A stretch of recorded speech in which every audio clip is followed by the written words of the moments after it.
A história é cíclica, né? E então, os anos 80 tem que ser recontado, tudo que aconteceu. Tem que mostrar o que foi os anos 80, né? O que significou. Falta literatura, né? Então, é tudo meio quase de boca a boca. Você tem que ficar contando a história, tudo que aconteceu, né?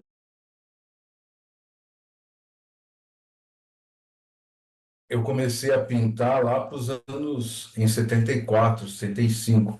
Nos 80 eu fui para Belas Artes, depois eu fui para a Europa e eu fiz Belas Artes em Paris durante uns 2 anos e trabalhei com grafite também, né? Fazia grafite na rua com os outros artistas franceses, meados de 81, 82, quando começou o movimento grafite. Trabalhei um tempo lá na Europa, vim para o Brasil. Aí a gente fazia ateliês coletivos, né? E eu sempre trabalhei em grupo.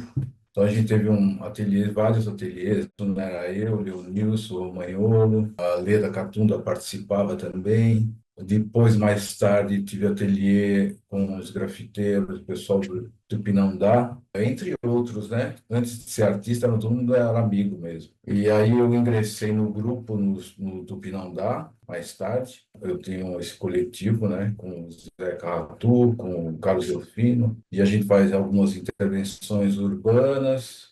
Além da minha formação dita acadêmica, né? Eu sempre gostei de quadrinhos, desenho animado. Cheguei a fazer desenho animado. Uma coisa bem da nossa geração, que foi criada vendo TV, né? A gente ficou grudado na televisão, né? Vendo só enlatados, super-heróis. E isso aí a gente trouxe para a pintura. Não só eu, todo mundo, né? Teve essa influência forte. Então, de fazer uma arte que seria da cultura de massa, né?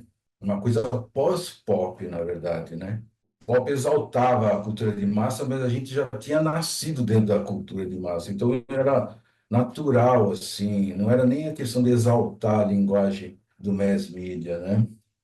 É meio de incorporar mesmo. Então a gente incorporou na pintura. A gente tinha pouca referência aqui no Brasil como artista jovem, né? Tinha os medalhões, mas a gente queria fazer arte jovem, uma arte ligada ao nosso momento, né? Aí quando eu fui para a Europa, eu tive o contato com os artistas, artista urbano mesmo, o pessoal do grafite, o Keith Haring, primeira exposição que eu vi dele, o Kenny Scharf, né? E na França tinha um movimento chamado Figuração Livre. E o grafite, que envolvia colagem, a gente pintava em papel craft e colava nos outdoors nas cidades.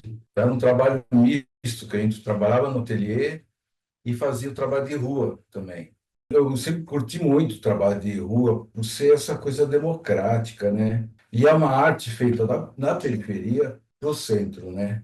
Ela não parte do centro para a periferia, é o contrário. Então, a pintura de grafite é uma coisa, pintar porta de garagem, é uma coisa muito normal, assim, aqui na periferia. Todo mundo sempre fez isso, nem a gente nem sabia que chamava grafite.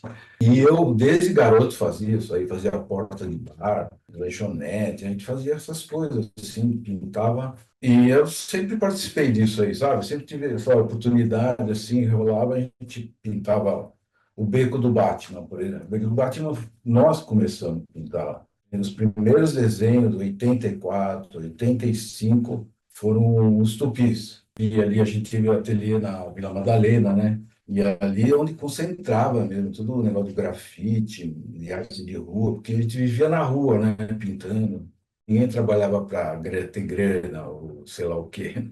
O que motivava a gente era se divertir, fazer um negócio bonito, que a vizinhança gostava, às vezes não gostava. A gente se divertia fazendo. Ainda hoje a gente se diverte. Você é muito solto, né, na hora de fazer arte na rua, assim.